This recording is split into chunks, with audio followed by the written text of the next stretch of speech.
Welcome, welcome, welcome to another exciting episode of Wine Down with Kev.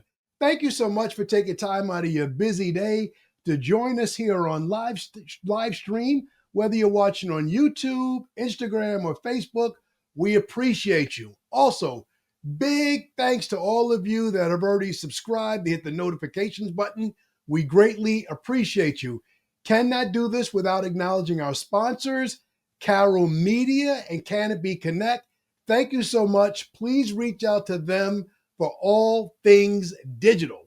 So today we are going to the great state of Kansas, and we have an awesome guest. So excited to introduce the soon-to-be 5-year agent. She's an award-winning agent, only coming up on her 5th anniversary as an agent, but she has been around Allstate for 22 years. So, ladies and gentlemen, put your warm hands together and let's give a warm Wine Down with Kev welcome to Laura Prey.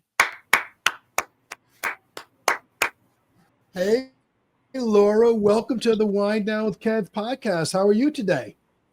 I'm fabulous. It's my Friday, so 2 days before my birthday, and I'm going to the spa tomorrow. So I'm having a good day so far. Life is good. Put happy birthday, Laura, in the comments. You've got a spa day. You've got a birthday. Let me do the math. That's February 22nd that we're recording is. That means that we have something in common. We are both Pisces. That's awesome.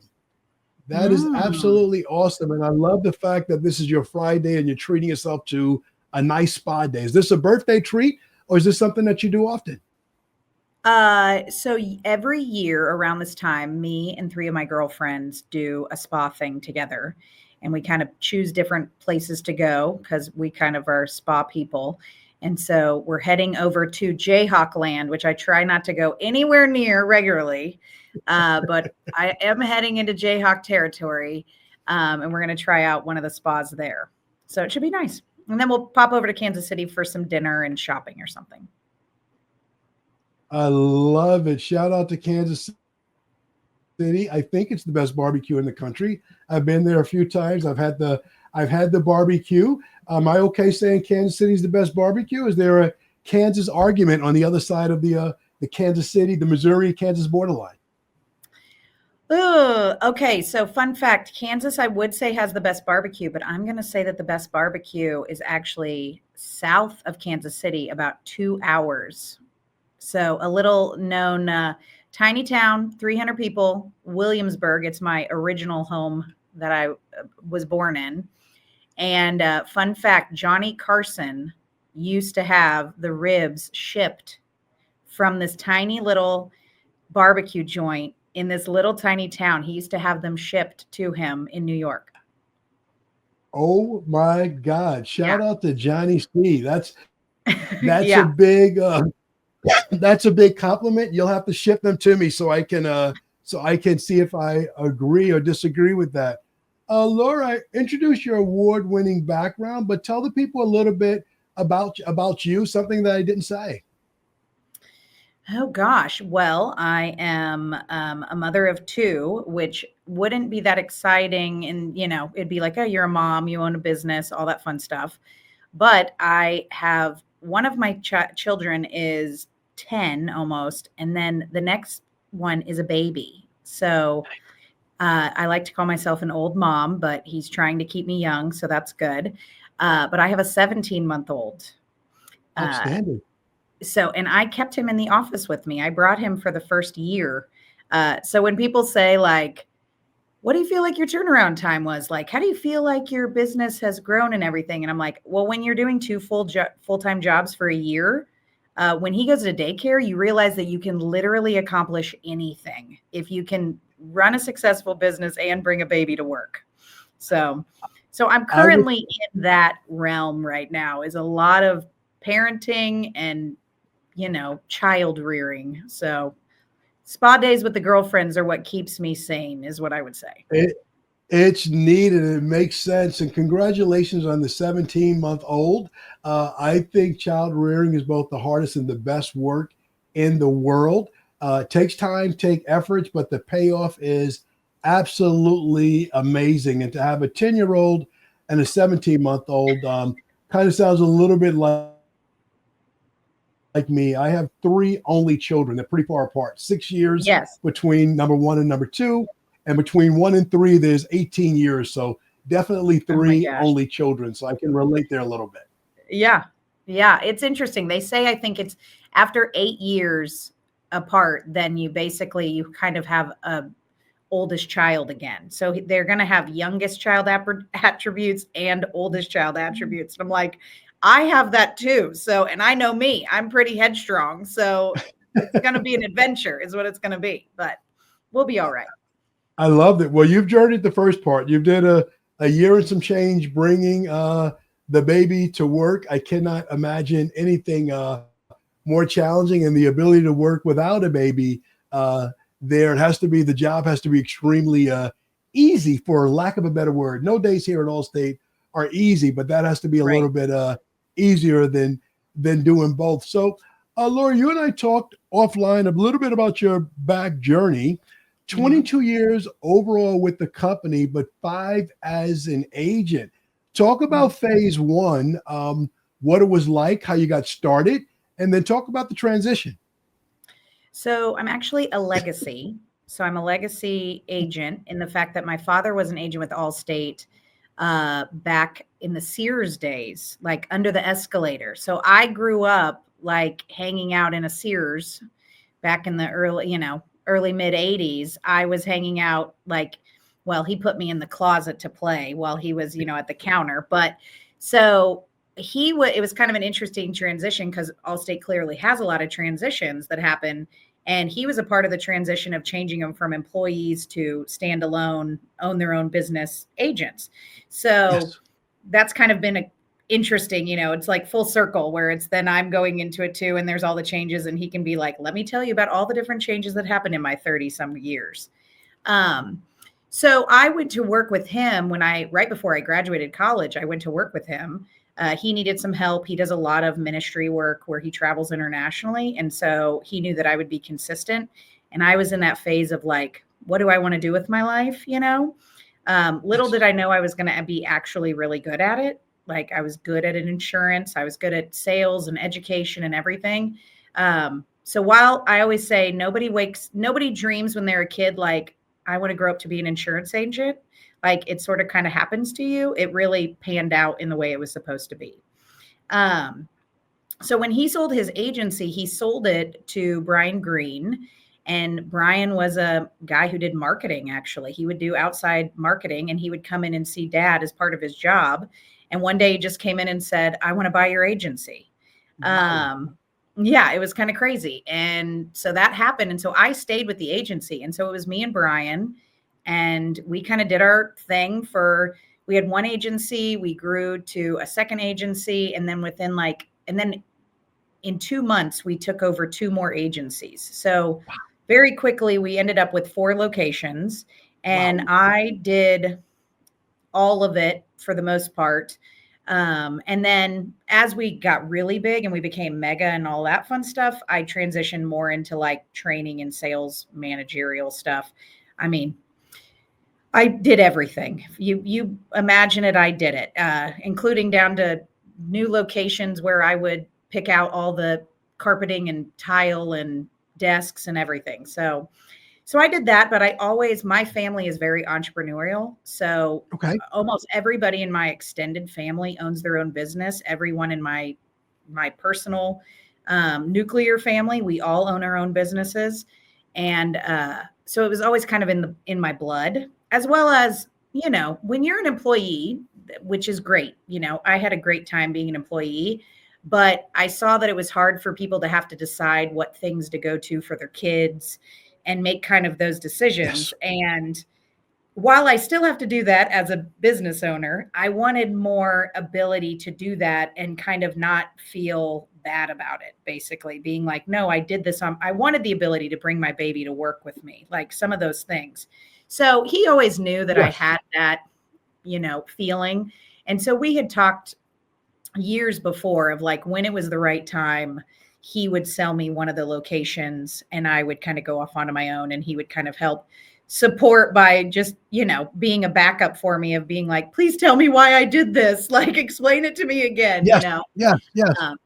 And it's been great. And it's funny because he came to me, we had lunch like a month ago. And while we were having lunch, I said, when you pick me up, do you want me to give you all the stuff that I came up with? Like all my ideas of what I'm going to do for 2025. He's like, yeah, just print those off for me so I could take a look at them. So we Laura, really have. I love your.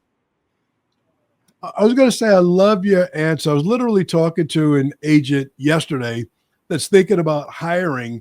And the conversation we had is that the best person to hire is someone who in 2 to 3 years wants to be an agent. And so in addition to whatever the compensation arrangement is, if you're looking ahead to ownership one day, you're going to gravitate and embrace the opportunity a little bit different because you're walking past the base, you're walking past whatever other rewards or remuneration there is. You're thinking about well in advance, what would I do the same? What would I do differently? And the reason I'm here is because I want to understand that. Hey, DJ, what's up? I'm in the middle of recording the podcast. I know, man.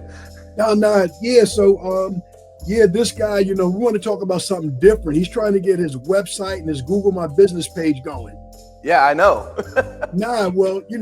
Everybody knows you helped me to get to the 2 Comma Club, and be seen by a couple of million people. But this person wants to do something different. They're trying to run ads to their book of business, their model line campaigns and stuff like that.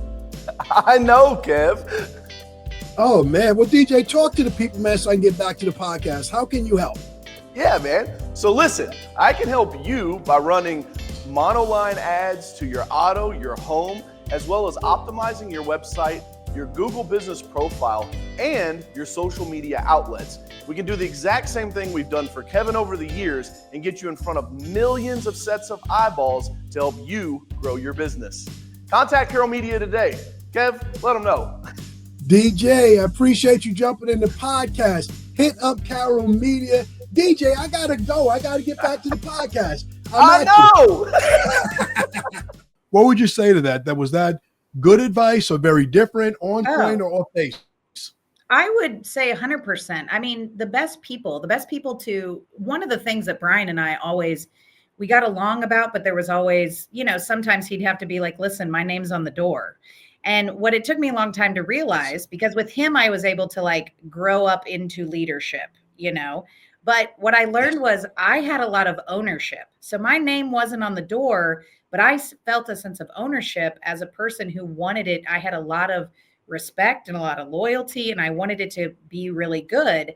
And if you can, frankly, I think Brian thinks I was a pretty good, pretty exemplary employee in that way. And I mean, we've even joked, he's like, literally whatever salary, whatever days off, if you want to work from home, I would take you back tomorrow. Type of thing. And I think it's one of those that I had a sense of ownership over it.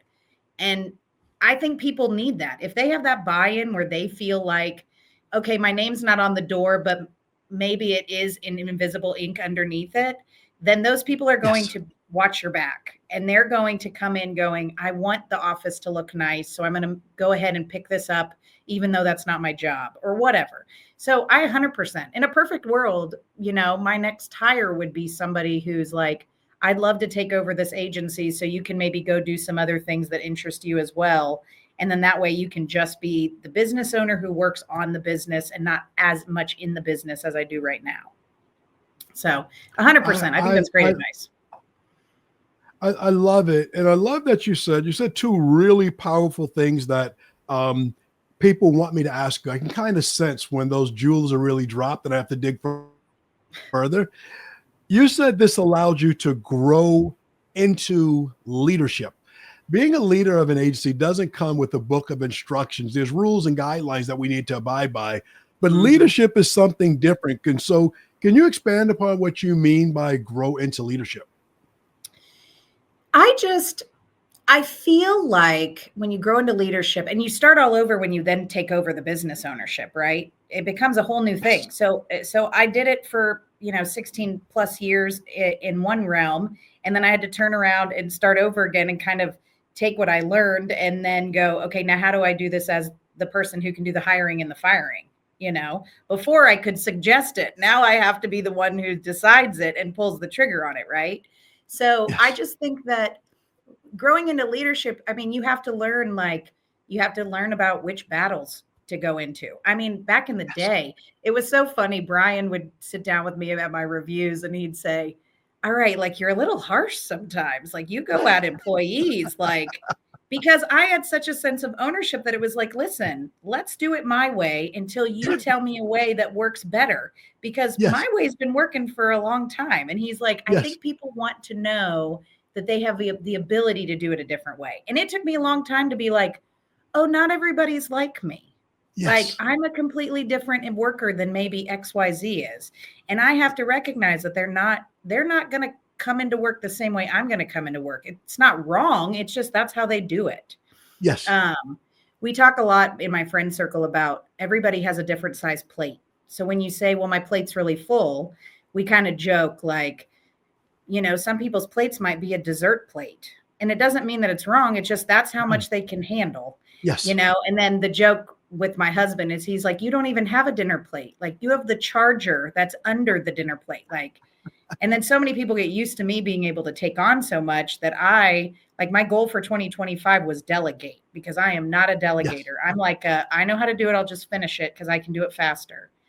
And that's not me providing good leadership, right? If I'm going to do everything myself. Yes.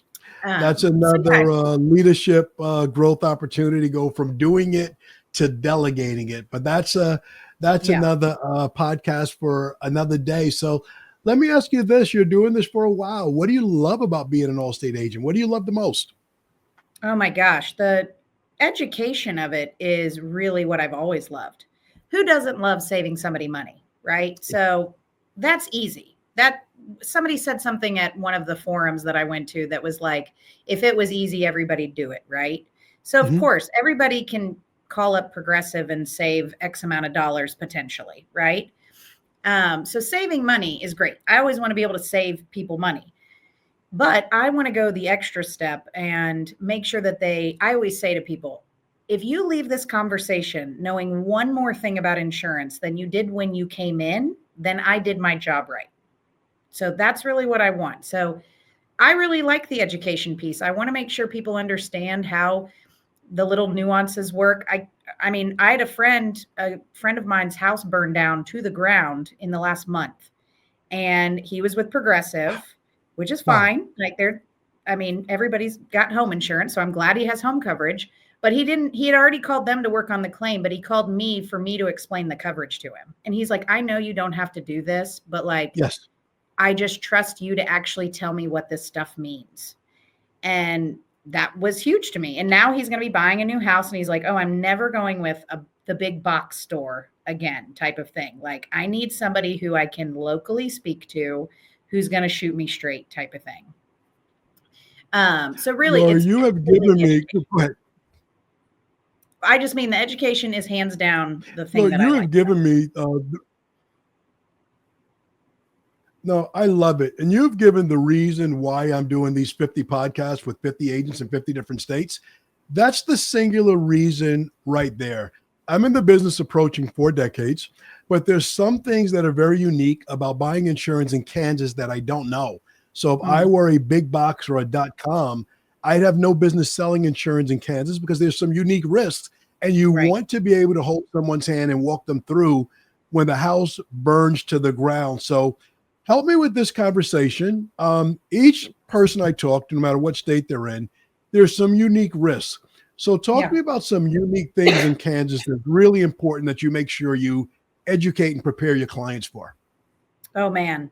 Well, one, we're at the top of Tornado Alley, and I live near, so our community is within 30 minutes of an Army base. So tons of transitioning people, right? Tons of people moving in and out at all times.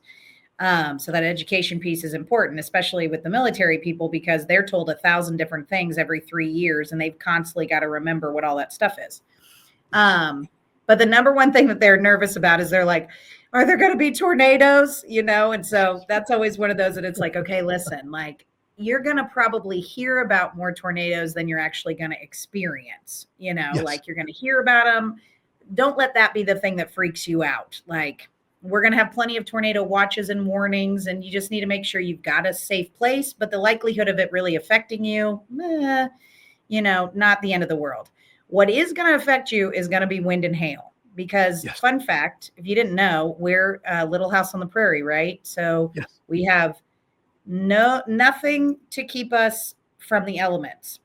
Yes. So wind and hail is a huge thing, so huge in Kansas that our state doesn't actually allow, the insurance commissioner does not allow insurance companies to charge for wind and hail claims because we are such like, this is going to happen every year. We're going to have a ton of catastrophes. So that's the number one thing we talk about. So right now, obviously, everybody's discussing roofs and what it costs to replace roofs and all that fun stuff. But it feels like in the Midwest, that conversation is, I'm having it every hour with people explaining to them about roof coverage and how it works and how to prepare yourself. And I'm like, just so you know, the most likely thing to happen, they're like, well, it's going to be hail. And I'm like, correct. Like that is the number one thing that's going to happen. I love it. And I love your local expertise that you can say that, you can talk through and make sure they get the right coverage before it happens, as opposed to being surprised or being in the position of your friend with a house that's burnt to the ground. Hey, Ray, it's Kevin. What's up? Hey, what's going on, man? Nothing, man. You guys have been helping me out for a while with all the digital things you can do at Use Canopy, but some of my guys, they're still having a hard time adjusting to the digital age. Talk to the people, Ray, please. Yes, sir. Well, Canopy Connect is the insurance data intake platform. Send a link out to your prospect. They, click on it, find their insurance carrier. We got like 350 insurance carriers on there. Click that, sign in, and they can be done there. You can ask them a few more questions you want, but we're going to pull all that insurance information, give it to you right in a nice dashboard. That sounds pretty quick. What are we talking? 2 or 3 minutes? Less. You can do that in 30 seconds, man. Wow. Nick, you're a big time marketing guy. What do you think? I think Canopy Connect is one of those tools that everybody should have in their back pocket. Makes it easy to use. You can send it out in emails and text messages. You can use it in social media campaigns, X-Date campaigns. All of those methods will work with Canopy Connect. Guys, I got to get back to the podcast, but you heard it right here. Use Canopy Connect. Go digital. Leave old school in the past. Nick and Ray, I'll catch you guys later. Easy. Let's go. See ya. Just going back to him for a second, what were the 2 or 3 things about his policy that you explained to him that he did not understand?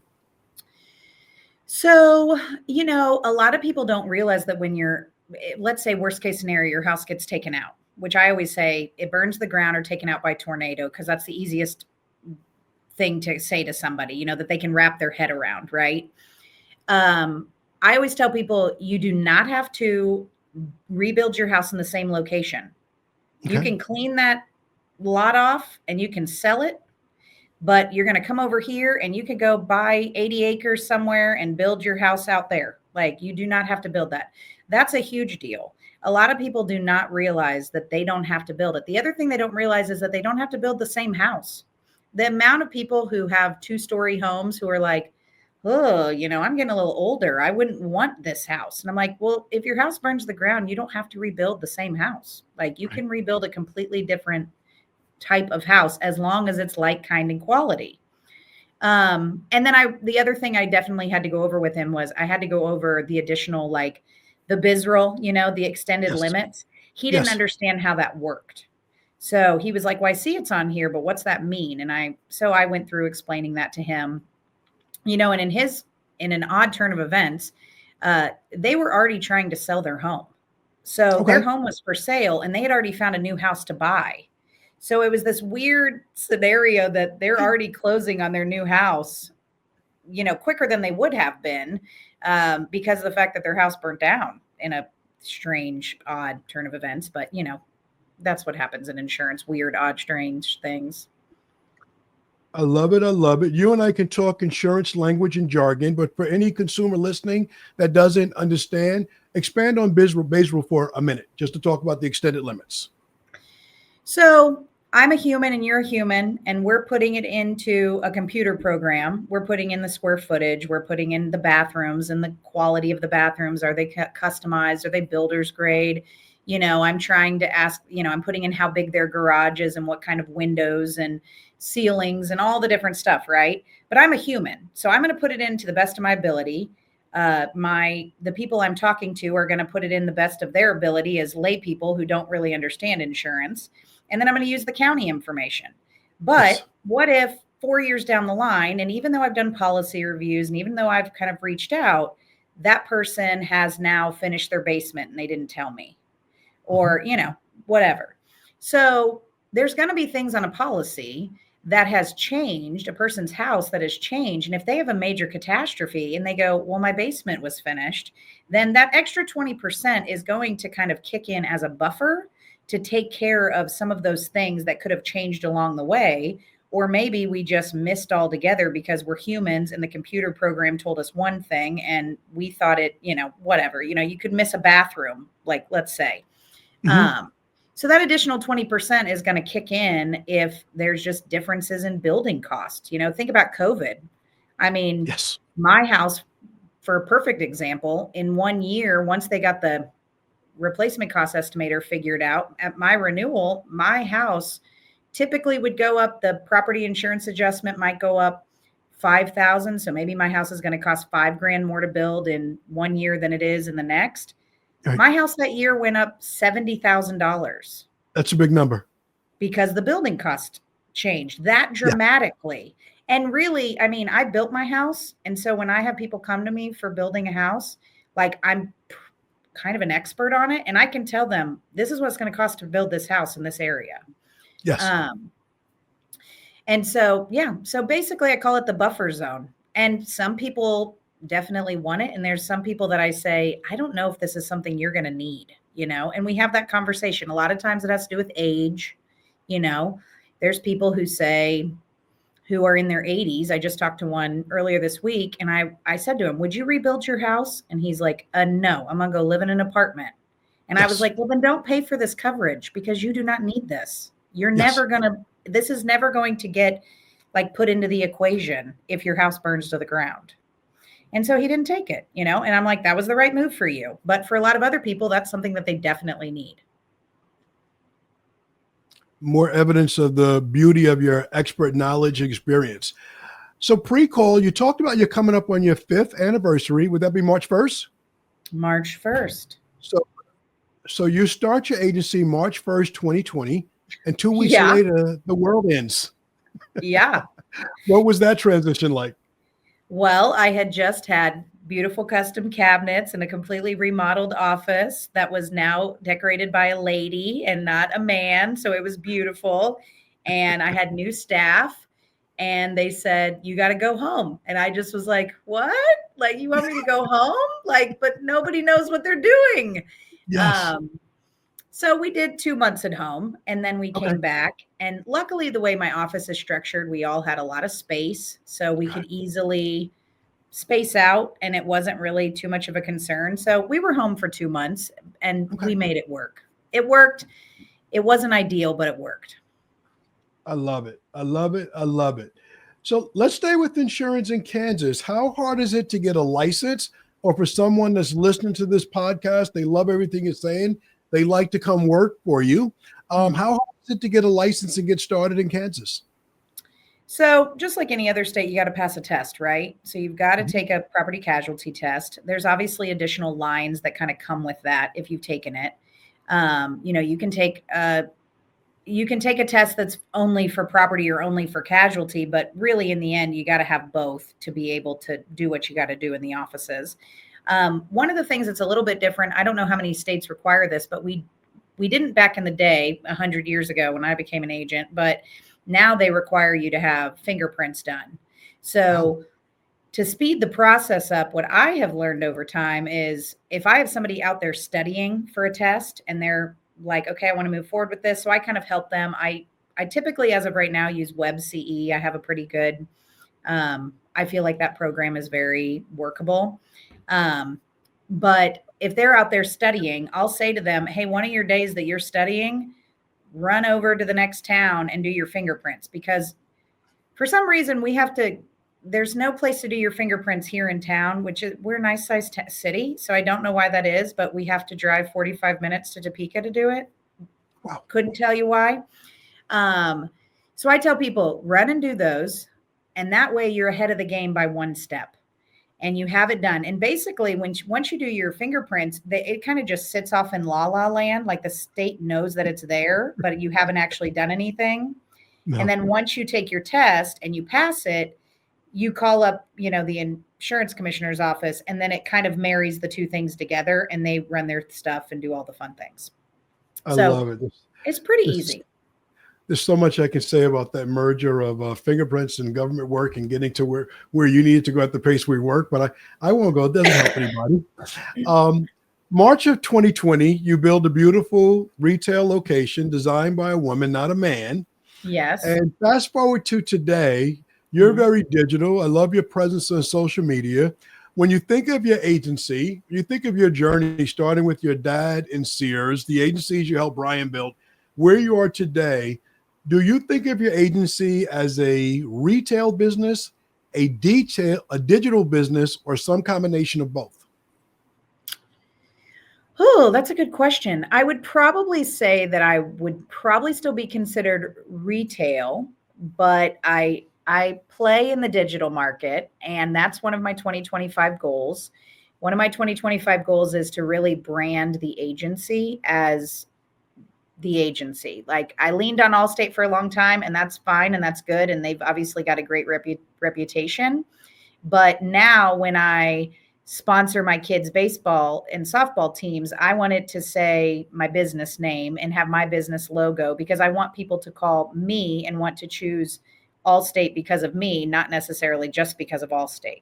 So I'm really working on branding. I'm trying to make myself one goal a month to move the needle forward on branding my agency. So logo was the first month, was January. My own business cards was the second month, and then this next month I'm working on like swag and things like that, just to have some of that stuff. And I would like to use it as giveaways for our anniversary, week anniversary party that we're going to have. I love it. So I'm going to ask about that, but I think I know. Tell me what your logo is. So my logo is a fox. Yes.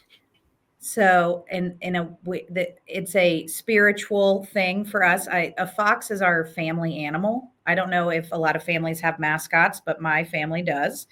And it has to do with my husband's journey to Christ. And so the fox is a really big deal to us. And probably we kind of say occasionally, foxes aren't something that you see all the time, right? Right. So if we see a fox, we generally feel like, oh, we should have our eye open. We feel like something's coming. And typically something has been. It feels like a good omen for us. And so I just said, everybody has whatever they want in their on their logos. It doesn't always have to make sense to the general public. It can be whatever you want. And so I just said, I'm doing it. And frankly, I think that it's a great ministry if people ask me what it means. That's a conversation. It's a huge conversation starter. Now let's talk about your business name. You have the best business name that I could ever imagine in this business, but talk about your business name and how you plan to brand yourself. So part of also was I didn't want, I ended up for my tagline using ChatGPT, which I know you love. And we did attributes of a fox that would coincide with an insurance agency. And so then we kind of pieced it together. Because, when your last name is Prey, I do get calls. I mean, this week we wrote someone who said, well, I liked you guys, but I felt like her name was like a really good omen. And so people will choose to go with me sometimes just because my last name's Prey. Yes. Which I'll take it. Like, I ain't mad about it. We'll take it. What closes the deal? We'll take it. Yeah. But Pray Family, actually, Brian suggested it. I had called him and said, I'm trying to work through what my agency names could be. And I don't know if I wanted to say Laura necessarily. I want it to be able to grow. Like, if eventually my children want to take this over, I want it to continue to be a legacy, kind of like I am. And so I just wanted something that was all encompassing. It is a family thing. I mean, I'm downtown Manhattan. I mean, I'm on the main drag. I have a huge plate glass window. I decorate for every holiday. I mean, a ton of people will walk past, I would say almost every day. Somebody walks past and looks at all the decorations, and then they'll look up and look to see what the business is. You know, they kind of look up and read what all the letters are and put it together, which is great because that means I get walk-ins and all sorts of questions. They'll come in and they'll say, are you related to these praise? You know, I pretty much always am. So that works out. But, you know, it's my kids and my husband and I who are here on a Sunday decorating for Christmas, you know, and so it's a family agency. And I just really wanted that to be what we were conveying in that. Who doesn't want to be associated with the Pray Family Agency? Considering that we sell a promise, we pray that you deliver the best logo in the business, all the best in your branding. Laura, talk a little bit about, you mentioned sponsorship. Talk about some of the things that you're doing in the community. Well, I sponsor all my kids' sports teams. So I live in a smaller town of about 5,000, which is about 15, 20 minutes from Manhattan proper. So I'm in the Little Apple is what we're known for, Manhattan, the Little Apple. That is a real thing. They do advertise it that way. Every business around this place is named the Little Apple something. So they really leaned into it, let me tell you. So in my small town, I sponsor any of the things. There's a community theater there, which we have a very historic theater that was built. It has a really great story to it of how it was built and why it was built in this tiny little town. And it has maintained itself through the years and been rebuilt. And so I sponsor that as well, because I'm a really big person about the arts and getting kids involved and all of that. So I sponsor the theater. I sponsor sports teams. I sponsor my husband's and I pickleball team. I mean, it's just the two of us, but I'm sponsoring it. And I've also, I'll sponsor a lot of the different teams my summer softball team. I was on a summer softball team for 15 years, co-rec, me and my friends. And when I became a business owner, I was like, listen, I'll handle the t-shirts. And we played an hour away. We played in a teeny tiny town of 1,000 people. And we would drive down every Sunday. We'd load our family up and we'd drive down just so we could hang out with our friends and play an hour's worth of softball. And so I have my name all over the place is what I would tell you. So I'm getting a league of their own vibes. Listen, my husband is the athlete in this family. I like to say I can hit, but I'm the catcher. So if you know anything about co-rec softball, you put the worst person as the catcher, and I'm fine with that. I am there for comic relief only. Say worst person, but just the athleticism required to bend down for a couple of hours. You're definitely in a league of your own that I have no business being a part of.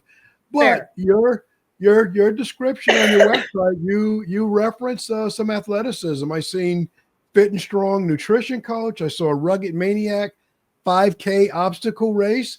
Any truth to that, or is that just social media hype? Oh no, in my current situation, I'm feeling more fluffy because the fact that I have a 17-month-old, so I'm not getting into all of those races like I was before, but yeah, I've done, I actually went to Nashville with some friends and we did the country music half marathon. Nice. And then I've done, not a Spartan, maybe it was Rugged Maniac. It's hard to remember. But yeah, I've done tons of those types of things for sure. Any of that stuff that I can do with a friend where we can motivate each other to kind of go out there and do something a little difficult that we wouldn't do on our own, I'm going to do. So for sure. And add Nashville and country music to it. I hope you kept a couple of days to enjoy downtown Nashville and hang out a little bit on Broadway. Yes. I had so much fun. I took my best friend. My husband is an educator. He's a principal, an elementary school principal. And so August is not the right time for him to travel, which stinks for him, but great for my friends, because then they get to take turns going on trips with me. And so we had an absolute blast. We hung out with a ton of agents, and yeah, and we are both big live music people. We're big singers. And so we did karaoke one night, which was great, with a bunch of the other agents. And so, yeah, we tore it up for sure, I would tell you. We got some agents I've been talking to. We got quite a few musicians, more than I was aware of, that's doing the Allstate thing and can handle their own in the karaoke situation. So, Laura, you're running a fabulous agency. You're mom of a young, beautiful family. How do you wind down after the business day, after the mom day? How do you wind down at the end of the day? How do you decompress? Oh, man. Well, I decompress throughout the day. I would say one thing I do throughout the day, I don't know if you've heard of Marco Polo, but when you are a busy mom and you don't get to see your friends a lot because of the fact of where we all live in different cities and states and everything.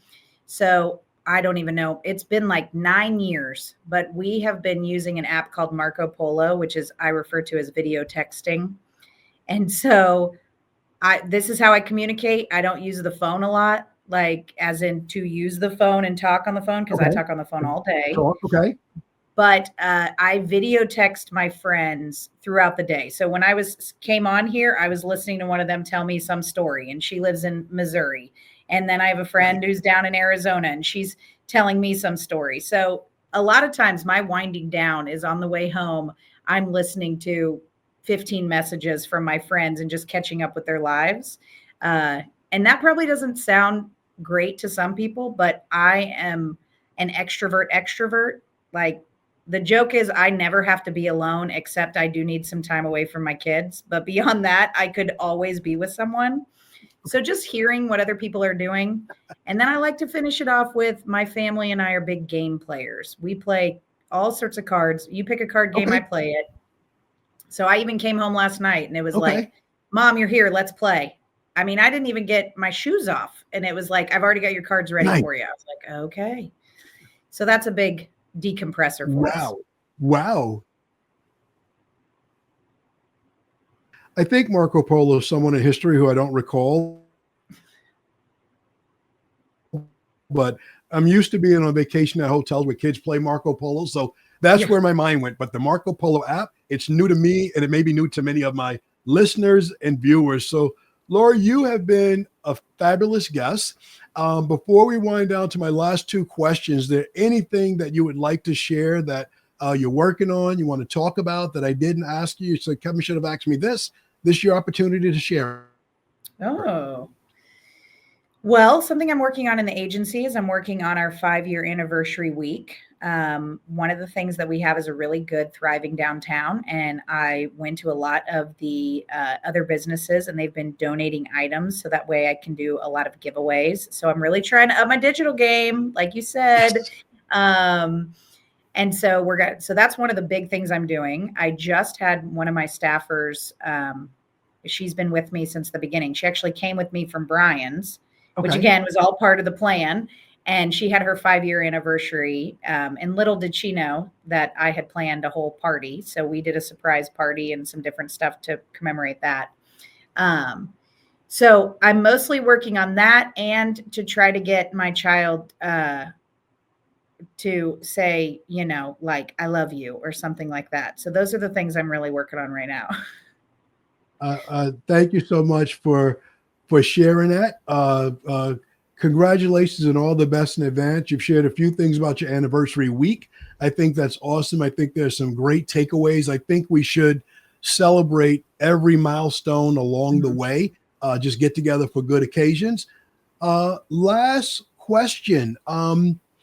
This is Wine Down with Kev, but it's also the Dream Chaser podcast. So I always like my guests to share encouraging words, whether it's someone that's an agent like us or thinking about joining this industry or just chasing some other dream. Can you give somebody just some encouraging words? Oh, encouraging words. I mean, I really liked when, like I mentioned earlier, when somebody said if it was easy, everybody would do it, right? And so, uh, as a person who is willing to take on hard things, I think that we just always have to be willing to push ourselves a little bit harder than we think we can go. I know in parenting, you're always trying to explain that to your kid. Like, listen, I know it seems hard, but like, you can make this bed. Like, you can make it right. Okay. Not the version that you call making your bed type of thing. So I would just always say to people, like, of course it's hard. Like, you want it to be hard. Like, Yes. if it wasn't hard, then every Joe Schmo on the street would do what it is we're trying to do here. But we're trying to create a legacy. And if you keep your eye on that and not just think about right now and today, but think about 5 years and 10 years from now and what you want that to look like and what you want your life to look at, then I feel like that can keep you motivated longer. I love it. I love it. I love it. It's not hard because we have to do it. It's hard because we get to do it and we Right. ask for it. And that's a different outlook. Yeah. So, ladies and gentlemen, thank you so much for tuning into another episode of Wine Down with Kev. Please put some major clap your hand emojis in the comments for my wonderful guest, Laura Prey. Absolutely fantastic, amazing guest. Dropped a lot of Jews, dropped some new information on us with a way to wind down with the Marco Polo app. A lot of information about our 5-year anniversary. If you got an anniversary, you're not celebrating, celebrate. Give Yes. yourself your flowers while you can. Love what you shared about branding. Can't close the podcast without thanking my sponsors, Carol Media and Canopy Connect. If anybody is thinking about branding in that space, those are two companies that really can help you a lot along the way. Lastly, if you enjoyed the content that we shared here today, please click on the subscribe and notification button below so you can get this content sent to you right away, filled with tips and wonderful information. But thank you so much for tuning in and watching another episode of Wine Down with Kev.